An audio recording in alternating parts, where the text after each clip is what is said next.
नमस्कार विद्यार्थी मित्रांनो, स्पर्धा क्रीडा यूट्यूब चॅनल आपले स्वागत आहे.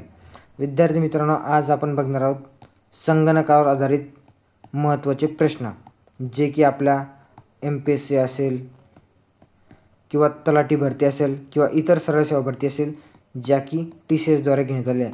विद्यार्थी मित्रांनो, यामध्ये विचारलेले प्रश्न आपण आजच्या आपल्या लेक्चरमध्ये बघणार आहे, जे की तुम्हाला येणाऱ्या भरतींमध्ये किंवा येणाऱ्या परीक्षांमध्ये सुद्धा खूप उपयुक्त ठरणार आहे. आणि विद्यार्थी मित्रांनो, संगणकावर आपण बघितलं तर संगणकावरचे प्रश्न हे रिपीट होण्याचे, म्हणजे आपण बघितलं जास्तीत जास्त प्रश्न हे रिपीट होतात. त्यामुळे शक्यतो आपल्याला रिपीटेड क्वेश्चन हे खूप महत्त्वाचे असणार आहेत. त्यामुळे आता रिपीटेड क्वेश्चन आपण आजच्या लेक्चरमध्ये बघणार, संगणकावर आलेले रिपीटेड क्वेश्चन. चला वेळ न वाया घालवता आपल्या आजच्या लेक्चरला सुरुवात करूया आता. तर चला आता बघा पहिला प्रश्नाचा, भारतामध्ये पहिल्या संगणकाची स्थापना कोणत्या संस्थेत झाली? तर विद्यार्थी मित्रांनो, याचं उत्तर आहे Indian statistical institute of Kolkata. कुठं? तर इंडियन स्टॅटिस्टिकल इन्स्टिट्यूट कोलकाता इथे भारतातील पहिल्या संगणकाची स्थापना झाली आहे, तर या संस्थेमध्ये. समोरचा पॉईंट बघा, HTMLचे संक्षिप्त रूप काय आहे? तर हायपर टेक्स्ट मार्कअप लँग्वेज. तर काय? हायपर टेक्स्ट मार्कअप लँग्वेज हे HTMLचे संक्षिप्त रूप आहे. बघा, WW तयार करणारे शास्त्रज्ञ कोणते? तर कोणते? टिम बर्नर्स-ल हे WWचा म्हणजे शोधक आहेत. हे WWचे शास्त्रज्ञ आहे. यांनी काय? तर WWचा शोध लावला आहे, जे की आपण त्याला वर्ल्ड वाईड वेब म्हणतो, तेच. समोरचा पॉईंट बघा आता, संगणकावर सध्या कार्यरत असलेले कार्य रद्द करण्यासाठी खालीलपैकी कोणती की वापरली जाते? तर आपण त्याला म्हणजे त्याला एस्केप की म्हणतो आपण. एस्केप ESC या नावाने ओळखले ते, त्याला एस्केप की म्हणतो आपण. त्यामुळे ही की लक्षात ठेवायचे. म्हणजे संगणकावर आपण जे सध्या कार्य करत असतो, ते कार्य जर आपल्याला रद्द करायचं असलं तर एस्केप टी डायरेक्ट वापरून आपण ते कार्य रद्द करू शकतो. चला आता समोरच्या पॉईंटकडे जाऊ आपण. बघा आता, उच्चस्तरीय भाषेत लिहिलेल्या प्रोग्रामला काय म्हणतात? तर त्याला म्हणतात ऑब्जेक्ट कोड. काय? तर ऑब्जेक्ट कोड म्हणतात. उच्चस्तरीय भाषेत लिहिलेल्या प्रोग्रामला काय? तर ऑब्जेक्ट कोड म्हणतात. आता PDF बघा, PDFचे संक्षिप्त रूप बघायचे आपल्याला. काय आहे? तर पोर्टेबल डॉक्युमेंट फॉर्मॅट. त्यालाच आपण काय म्हणतो? तर PDF म्हणतो. म्हणजेच काय? पोर्टेबल डॉक्युमेंट फॉर्मॅट म्हणजे काय? PDF. तारीख आणि वेळ डेस्कटॉपवर कुठे उपलब्ध असतात? तर कुठे असतात? तर टास्क बारवर उपलब्ध असतात. काय? तारीख आणि वेळ हे टास्क बारवर उपलब्ध असतात. समोरचं पण बघा, डॉक्स हे फाईल एक्सटेन्शन कशासाठी वापरतात? तर कशासाठी? MS वर्डसाठी हे वापरले जाते. तर काय? तर डॉक्स हे एक्सटेन्शन कशासाठी? तर MS वर्डसाठी वापरले जाते. आता समोरचं पॉईंट बघा, संगणकावर दुरुस्तपणे लॉग इन करण्यासाठी कोणता प्रोटोकॉल वापरतात? तर टेलनेट म्हणतो आपण त्याला. हे काय? तर संगणकावर दुरुस्तपणे लॉग इन करण्यासाठी टेलनेट हा प्रोटोकॉल वापरला जातो. विद्यार्थी मित्रांनो, खूप वेळेस रिपीट झालेला क्वेश्चन आहे, त्यामुळे इम्पॉर्टंट क्वेश्चन आहे, लक्षातच ठेवा. बघा, फाईलचे नाव बदलण्यासाठी वापरली जाणारी की कोणती? तर F2 हे फाईलचे नाव बदलण्यासाठी वापरले जाणारे की आहे. हे कंबाईन मुख्यमध्ये झालेला रिपीट झालेला प्रश्न आहे. राज्यसेवा मुख्यमध्ये MPSC मुख्यमध्ये आपला. आता फिशिंग म्हणजे काय? तर संगणकीय भाषेत फिशिंग कशाला म्हणतात? तर संवेदनशील माहिती फसवणूक करून मिळवणे, याला आपण फिशिंग म्हणतो. बघा, संगणकीय भाषेत फिशिंग कशाला म्हणतात? तर संवेदनशील माहिती जी आहे ती फसवणूक करून मिळवणे, त्याला काय? फिशिंग म्हणतात. बघा, पहिल्या पिढीच्या संगणकामध्ये कोणते तंत्रज्ञान वापरले गेले होते? तर व्हॅक्यूम ट्यूब. पहिल्या पिढीच्या संगणकामध्ये व्हॅक्यूम ट्यूब हे तंत्रज्ञान वापरण्यात आलेले होते. विद्यार्थी मित्रांनो, इम्पॉर्टंट क्वेश्चन आहे. कोणते? तर व्हॅक्यूम ट्यूब. त्यामुळे लक्षात ठेवा. आता समोरचा पॉईंट बघा आता, हार्डवेअर म्हणजे काय? तर कॉम्प्युटरच्या भौतिक घटकांना हार्डवेअर म्हणतात. कशाच्या? तर आपल्या कॉम्प्युटरच्या भौतिक घटकांना काय? तर हार्डवेअर म्हणतात. बघा, CPUचे पूर्ण रूप काय आहे? तर काय? Central processing unit. यालाच आपण काय?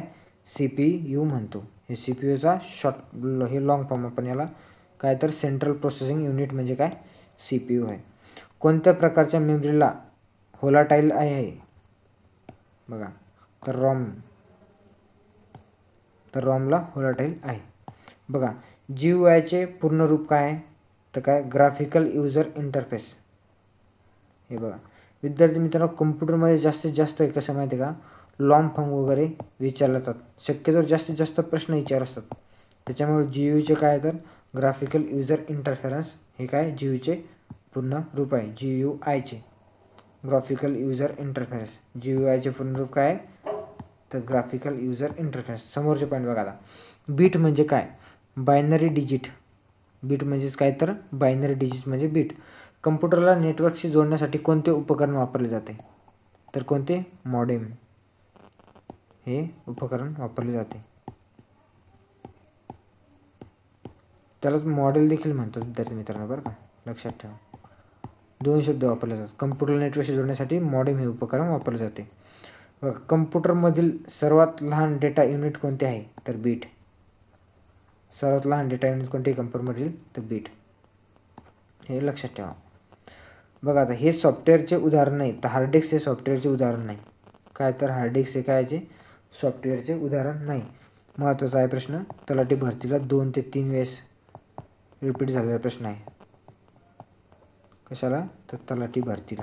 त्याच्यामुळे लक्षातच ठेवा. बघा समजे. बघा, फायरवॉलचे उद्दिष्ट काय आहे? तर अनधिकृत प्रवेश रोखणे हे फायरवॉलचे उद्दिष्ट असते. फायरवॉलचे उद्दिष्ट काय असते? तर अनधिकृत प्रवेश रोखणे हे फायरवॉलचे उद्दिष्ट असते. समोरचं पॉईंट बघा आता. लॅनचे पूर्ण रूप काय आहे? लॅन म्हणजे लोकल एरिया नेटवर्क, म्हणजे आपण याला लॅन म्हणतो, लॅन. तर काय? लोकल एरिया नेटवर्क म्हणजे काय? तर लॅन. हे लॅनचे पूर्ण रूप आहे. बघा, पाठच करून ठेवा. हार्ड डिस्क कोणत्या प्रकारची स्टोरेज आहे? तर हार्ड डिस्क कोणत्या प्रकारची स्टोरेज आहे? तर बघा, हार्ड डिस्क ही आपली दुय्यम प्रकारची स्टोरेज आहे. दुय्यम प्रकारची. कोण? तर हार्ड डिस्क. त्यामुळं महत्त्वाचं पॉईंट आहे, लक्षात ठेवा. बघा, हार्ड डिस्क ही कशी? तर दुय्यम प्रकारची डिस्क किंवा स्टोरेज आहे ती. आता समोरचा पॉईंट बघा. कर्सरच्या डावीकडील अक्षर हटवण्यासाठी कोणती की वापरली जाते? तर बघा, बॅकस्पेस. कोणती? तर बॅकस्पेस ही की वापरली जाते. कुठे? तर कर्सरच्या डावीकडील अक्षर हटवण्यासाठी. कोणती? तर बॅकस्पेस ही की वापरली जाते. त्यामुळे महत्त्वाचं आहे, लक्षात ठेवा. बाईट म्हणजे काय? तर 8 बिट्स म्हणजे 1 बाईट होते. बाईट म्हणजे काय? तर 8 बिट्स.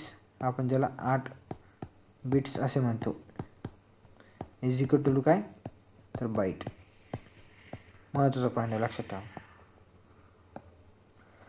बघा, EXE हा कोणत्या फाईलचा प्रकार आहे? तर कोणता आहे? Executable file. एक्झिक्युटेबल फाईल हा EXE हा या फाईलचा प्रकार आहे. कोणत्या? तर एक्झिक्युटेबल फाईलचा प्रकार आहे. माझा समोरचा पॉईंट बघा. नेटवर्किंगमध्ये IP चे पूर्ण रूप काय आहे? तर इंटरनेट पोर्टल. हे नेटवर्कमध्ये IP चे पूर्ण रूप आहे. कशाचे? तर IP चे पूर्ण रूप काय आहे? बघा, इंटरनेट पोर्टल हे IP चे पूर्ण रूप. विद्यार्थी मित्रांनो, आजच्या लेक्चरमध्ये आपण कमीच प्रश्न घेतला आहे, कारण की आजचं लेक्चर हे थोडं घाईघाईत बनवलेलं आहे. विद्यार्थी मित्रांनो, आपण आता कम्प्युटरचे जवळपास महिला बालविकासच्या एक्झाम समोर आले असल्यामुळे जवळपास 5 ते 6 लेक्चर घेणार आहे. आणि विद्यार्थी मित्रांनो, नेक्स्ट लेक्चरमध्ये आपण कम्प्युटरचे जवळपास 100+ प्रश्न घेणार. विद्यार्थी मित्रांनो, 100+ प्रश्न घेणार आहेत. तुम्ही जर आपल्या चॅनलवर नवीन असाल तर पहिली गोष्ट आपल्या चॅनलला सबस्क्राईब करा.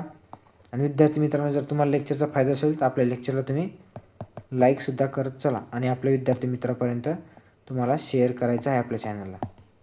आणि विद्यार्थी मित्रांनो, आपल्या चॅनलवर तुम्ही बघसाल आता आपण करंटच्यासुद्धा लेक्चर चालू केले आहेत. त्यामध्ये आपण वीकली करंट घेत असतो, ज्या की करंटचा मुलांना खूप फायदा होते. येणाऱ्या भरतीमध्ये त्यांना त्या करंटमधले प्रश्न दिसत आहेत. त्याच्यामुळे तुम्ही जर नवीन असाल तर आपल्या चॅनलला सबस्क्राईब करा. आणि आपल्या डिस्क्रिप्शनमध्ये लिंक दिलेली आहे. कशाची? तर टेलिग्राम चॅनलची. तुम्ही त्या टेलिग्राम चॅनलला जॉईन करायलासुद्धा विसरू नका. ते तुम्हाला एक्झामबद्दल बरीच माहिती भेटते. आणि आपल्या करंटच्या ज्या कशाच्या पण लेक्चरच्या PDF असतात त्या तिथे तुम्हाला भेटत चालतात. चला विद्यार्थी मित्रांनो, भेटूया आपण नेक्स्ट लेक्चरमध्ये कम्प्युटरच्या 100 क्वेश्चनसोबत. तोपर्यंत थँक्यू.